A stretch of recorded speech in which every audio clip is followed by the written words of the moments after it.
Class screen show हो रही है? जी सर हो रही। सॉरी, यस सर मैं हो रही। माइक ऑफ था तो मैं वैसे ही कर रहा था। तो explanation of modern instrumental technique ये हम डिस्कस करेंगे। अच्छा, इससे पहले ना मेरे पास जो स्लाइड्स है ना वो आपकी हैं कुछ दूसरे डिफरेंट मेथड जो है, लाइक आपका NMR है, IR है, कार्बन 13 है, इस तरह की जो डिफरेंट टेक्निक है। लेकिन हमने इस सिलेबस के अंदर जो डिस्कस करनी है वो आपकी है मॉडर्न टेक्निक। तो ये बात, all the structure of the molecule and materials have been determined by applying one or more kind of physical technique। One or more kind of physical technique, ये बात मैंने आपको पहले बताई है कि हर स्पेक्ट्रोस्कोपिक जो है ना वो आपको बिट्स ऑफ इंफॉर्मेशन देती है। कोई भी ऐसी टेक्निक नहीं है जो एग्जैक्ट स्ट्रक्चर आपको दे। तो क्या होगा कि हमने एलुसिडेशन के लिए, कंपाउंड के स्ट्रक्चर के लिए अप्लाई करनी है वन, तो हम करेंगे नहीं, मोर काइंड ऑफ फिजिकल टेक्निक। हाँ, एक्सरेज अगर आप इसमें करते हैं ना तो वो आपको ना पोजीशन वगैरह एटम की बना देता है, फर्दर आप उसकी रिफाइनमेंट करके स्ट्रक्चर डिटरमिन कर सकते हैं। लेकिन वो जो है स्ट्रक्चर आपकी, उसकी सपोर्टिव टेक्निक दूसरे वाली होना जरूरी है। अगर वो नहीं होगी तो वो आप मेंशन नहीं कर सकते। The technique and instrument available vary greatly in complexity and cost, as well as in their suitability for meeting particular challenges। तो इसमें ये जो बात है ना कि जैसे आपका है NMR है, तो NMR अगर हम बात करें तो वो आपका 400 मेगाहर्ट्ज का जो है ना वो यूज होता है, 400 हर्ट्ज का जो यूज होता है। लेकिन अब 800 का भी है। अब 800 का जो है उसकी कॉस्ट बहुत ज्यादा है एज कम्पेयर टू 400 की। अब इसके मेंटेनेंस बहुत ज़्यादा है। तो ये जो कह रहे हैं ना कि ये technique on instrument available very greatly in complexity and cost, ये जो चीज़ है।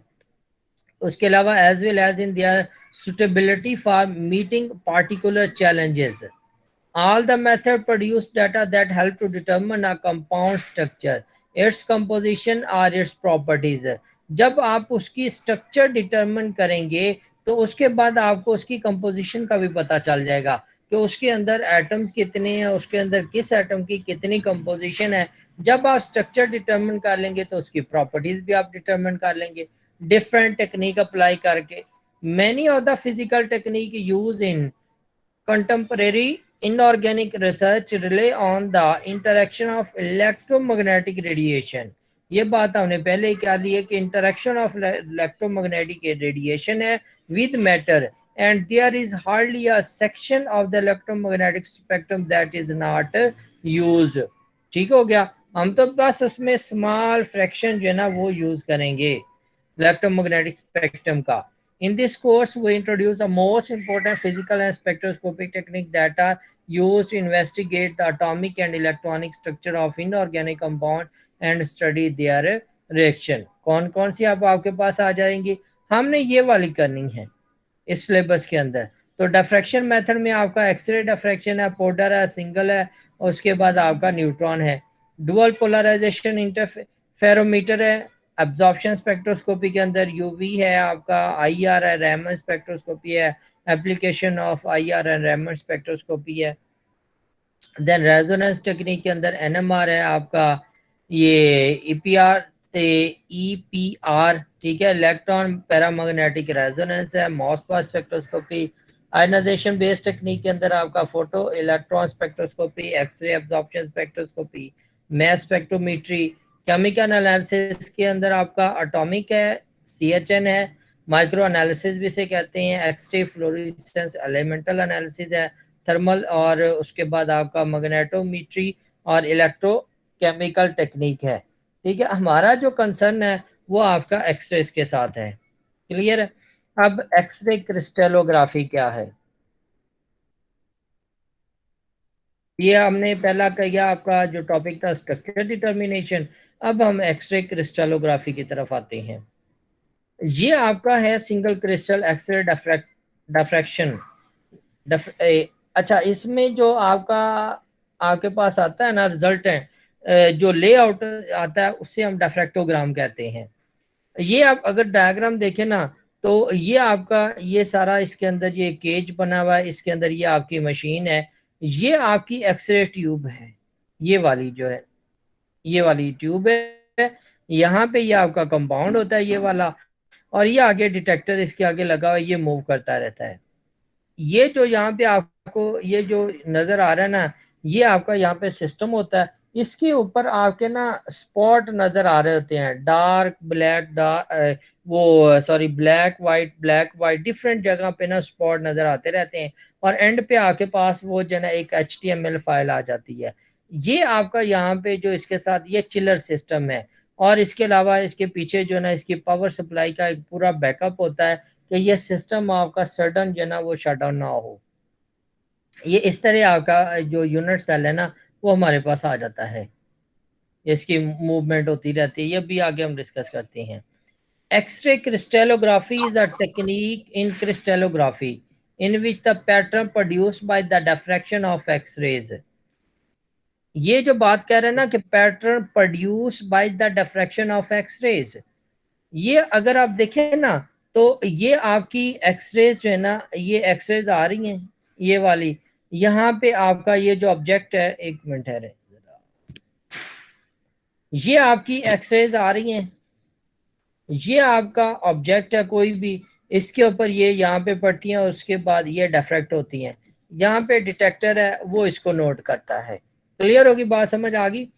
तो ये जो कह रहे हैं pattern produced by the diffraction of X-rays, कि ये जो डिफ्रैक्ट हुई यहाँ से जो आपका वो लेआउट जो है जो इस तरह का आपके पास आएगा ये प्रोड्यूस होगा।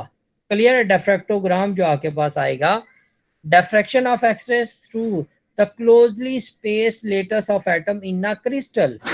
ये जो आपके पास यहाँ पे ये ना ये ऑब्जेक्ट है, तो एक ये है, एक ये लेयर है, इसके अंदर है ये लेयर है, ये लेयर है। तो ये डिफरेंट आपके पास ये लेयर्स आती हैं, यहाँ से ये डिफ्रैक्ट होते हैं डिफरेंट यहाँ से। अच्छा, ये जो आपके पास डिफ्रैक्शन हो रही है, जो डिफ्रैक्ट हो रही है, ये जो वाली आपके पास ओबे करेंगी ना, जो ब्रैग लॉ को, वो वाली ये डिटेक्टर नोट करेगा। जो ओबे नहीं करेगी आपकी ब्रैग लॉ को, वो डिटेक्टर नोट नहीं कर सकता। ब्रैग लॉ क्या है? N lambda is equal to क्या है जी? 2D sin theta. 2D sine 2D sin theta, theta. ये वाला। ये अगर ब्रैग लॉ आपका ओबे होगा तो ये जो डिटेक्टर है इनको नोट करेगा। ठीक हो गया? Recorded and then analyse to reveal the nature of that lattice. Lattice क्या होता है? जो आपका एक तो यूनिट सेल है, और लेटस जो यूनिट सेल आपस में मिलते जाते हैं। वैसे तो लेटस जाली को कहते हैं। जाली के अंदर एक जो होल जो है ना वो एक यूनिट सेल को रिप्रेजेंट कर रहा है। तो इस तरह जो आपके यूनिट सेल मिलते जाते हैं और एक आपके पास जो है ना लेटस बन जाती है। ठीक है? एक्सरे डिफ्रैक्शन को हम XRD से रिप्रेजेंट करेंगे या लिखेंगे आगे। The study of geometry and symmetry of crystal is called crystallography. Each crystal is contained within well-defined set of surfaces। ठीक हो गया कि हर एक के अंदर आपका क्या होगा कि अगर हम देखें ना तो ये आपके पास इस तरह लेयर्स ऑफ एटम्स हैं, वेल डिफाइंड। ये वाली ये मैं हाथ से कर रहा हूँ, अब सीधी नहीं आ रही। तो इस तरह यहाँ पे एटम्स लगे होते हैं, ये एटम्स की लेयर्स होती हैं इसके अंदर, ये जो है। ठीक है? ये well defined layers of atom इसके अंदर होंगी, ये वाली जो है। These surfaces are called lattice planes.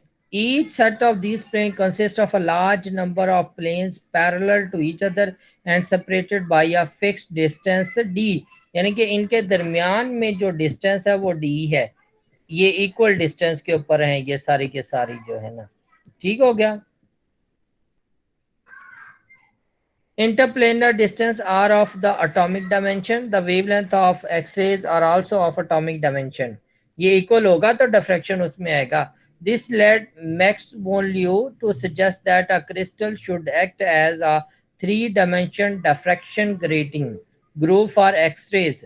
ये है ना, जैसे ये वाली जो चीज़ आपके पास है कि ये वाइट लाइट यहाँ पे आई, इसके ऊपर पड़ी और डिफ्रैक्ट हुई यहाँ से। ठीक है? ये ग्रुप के तौर पे यहाँ पे जो बिहेव कर रहा है, जैसे आप वो देख लेना, आप करते हैं यूवी करते हैं तो यूवी के अंदर आप कहते हैं कि जी मेरे पास जो वो लाइट है ना, या जो मैंने कंपाउंड को स्कैन करना है, वो 400 है या 500 या 600 नैनोमीटर के ऊपर करना है। ये जो एक्चुअल यहाँ पे ये ग्रूव है ना, इसका मतलब ये है कि ये जो आप यहाँ पे करेंगे वो 400 या 500 वाला इसके सामने करेंगे, वाइट लाइट वाला, और यहाँ से वो स्पेसिफिक एनर्जी वाली जो लाइट होगी ना, वो यहाँ से डिफ्रैक्ट हो गया या वो आपके कंपाउंड से पास होगी। तो डिफ्रैक्शन ग्रेटिंग आपकी क्या है? और diffraction grating is an optical component whose effect is similar to a prism. ठीक है, प्रिज्म जैसे उसको डिफरेंट कंपोनेंट के अंदर, डिफरेंट एनर्जी के अंदर, डिफरेंट वेवलेंथ के अंदर व्हाइट लाइट को कन्वर्ट करता है, इसी तरह आपका क्या ये डिफ्रैक्शन ग्रेटिंग करती है। It's split white light into component colours जो है।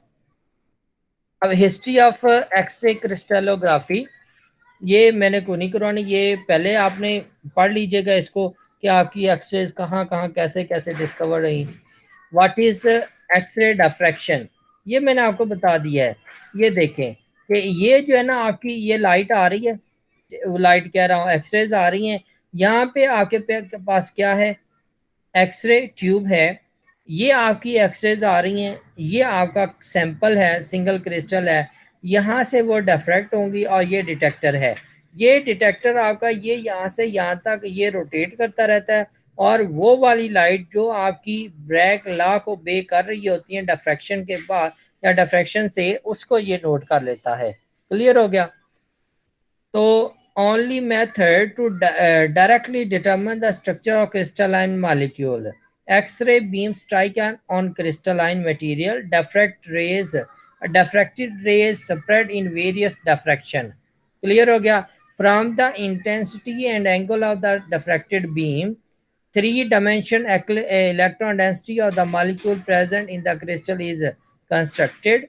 Powerful technique which was employed to determine the long-standing structure problems such as structure of benzene, insulin, ये enzyme viruses वगैरह, इससे हम डिटरमिन करते हैं। ये जो डिफ्रैक्शन है, it is a novel construct, ये सारी चीज़ें जो पहले मैंने आपको बता दी हैं, ये इसकी फर्दर डेफिनेशन आपकी आ गई जो एक्सरेज की जो है।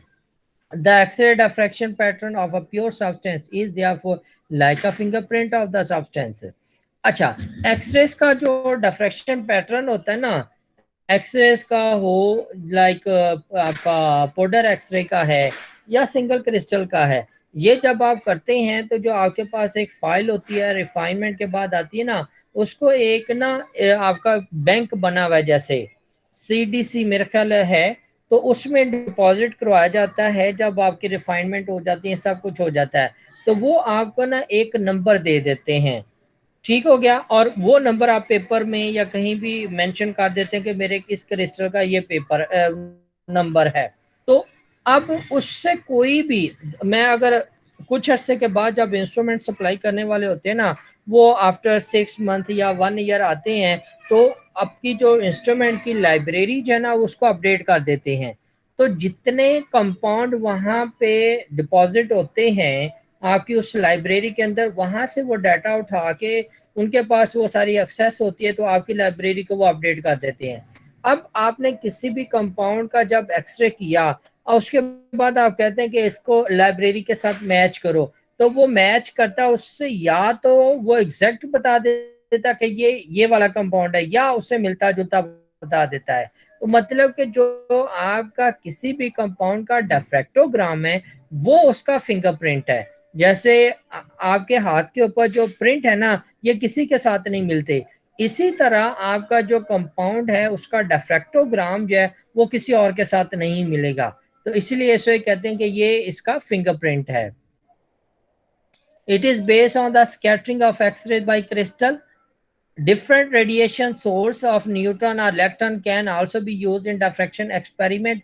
अभी हम करेंगे कौन सा? एक्सरे, फिर उसके बाद न्यूट्रॉन है और इलेक्ट्रॉन को भी हम डिस्कस करेंगे। The physical basis for the diffraction of electron and neutron beam is the same as that of the diffraction of X-rays. The only difference being is in the mechanism of the scattering. Clear हो गया? Then आपका important about X-ray diffraction है। ठीक हो गया? ये मैंने, मेरा ख्याल है ये सारी बातें जो आपको यहाँ पे इसके अंदर लिखी हुई है ना वो बता दी हैं। देन आपका थ्योरी ऑफ एक्सरे डिफ्रैक्शन है। जी एक्सक्यूज मी क्लास सर। यहाँ तक बात है तो बताएं। जी जी सर यहाँ तक समझ आ गया सर, आज के लिए काफी है। आज के लिए काफी नहीं है क्या मतलब? सर वो मतलब आज वो इबादत की रात है ना, तो सर वो फिर आज छुट्टी दे दें। अच्छा एक मिनट थोड़ा सा मुझे बता लेने दो फिर। अच्छा ये अब ओके आपका सर। ये थ्योरी ऑफ एक्सरे डिफ्रैक्शन है। ये मैंने ना ये असल में ना मैं ये सारी चीजें आपको बता चुका हूं। मैंने बस एक दफा आपको दिखाना है कि ये मैंने सारी बातें आपको बता दी हैं। ठीक है ये मैं आपको बता चुका हूँ। कंस्ट्रक्टिव है, डिस्ट्रक्टिव है, इंटरफेरेंस आपका। ये अब ये थोड़ा सा आपने एक नोट करना है कि ये आपकी एक्सरे डिफ्रैक्शन कैसे है।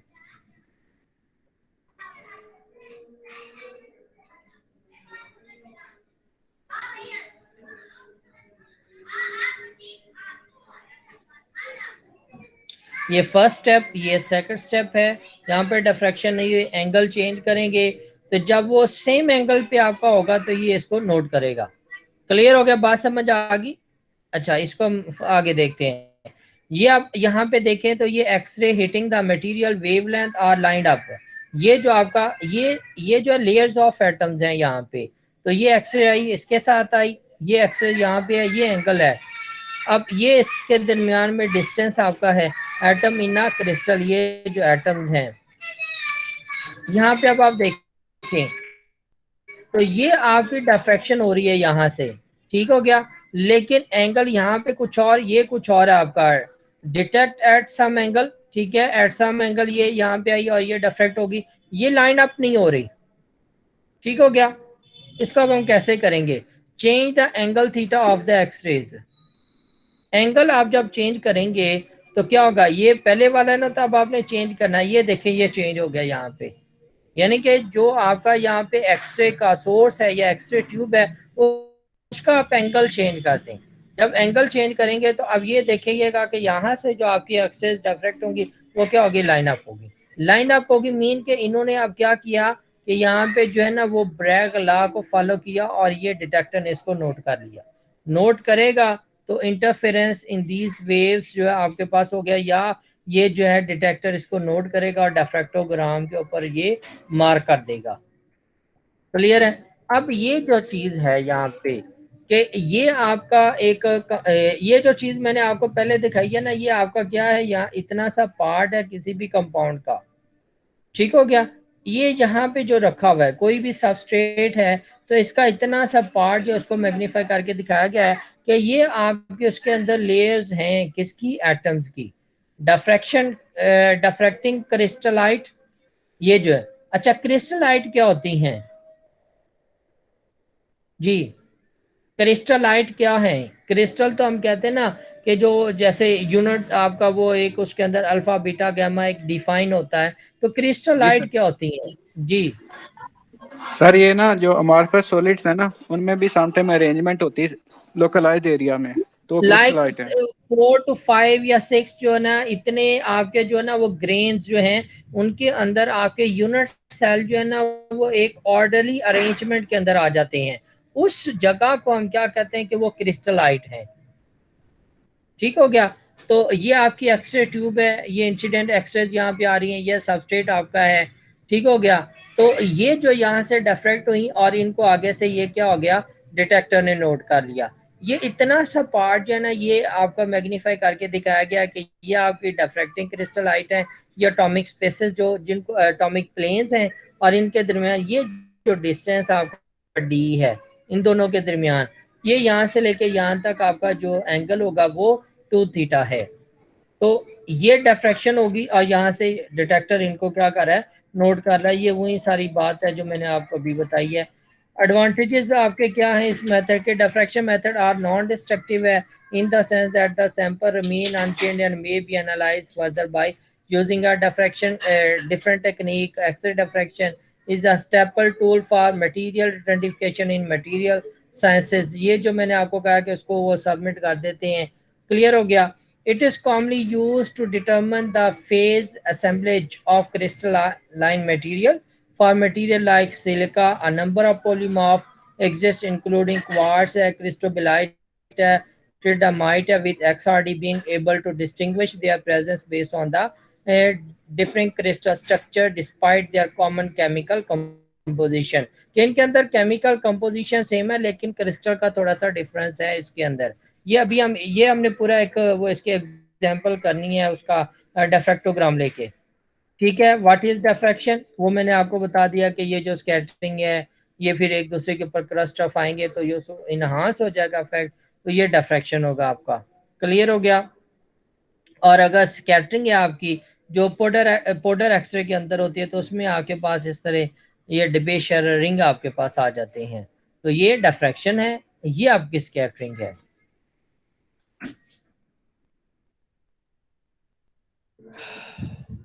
क्लियर हो गया जी। अब डिफ्रैक्शन कंडीशन आपकी वो बात सीधी सीधी आ जाती है कि जहाँ पे आपका ब्रैग लॉ बे हो जाएगा वहाँ पे डिफ्रैक्शन होगी।